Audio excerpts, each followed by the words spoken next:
Welcome to our channel. Today we how to authorize workplace EV charging via Evie Networks portal, detailed guide step by step clearly. To begin, open your preferred web browser. Visit the Evie Networks portal by entering the provided URL. Once the page loads, locate the sign in button at the top right corner. Click on the sign in button to proceed. You will be prompted to enter your credentials. Input your username and password in the designated fields. After entering your details, click the Login button. Once logged in, navigate to the Charging Stations section in the main menu.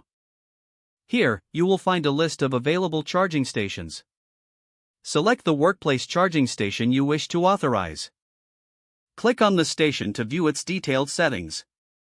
In the station settings, look for the Authorization option. Click on Authorization to manage access. You will see options to add or remove users. To authorize a new user, click the Add User button.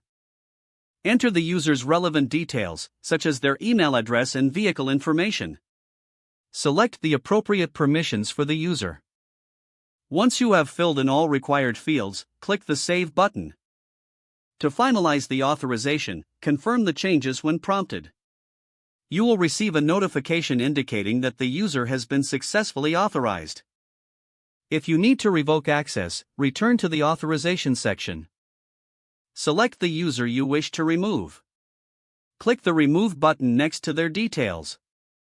Confirm the action when prompted to ensure their access is revoked.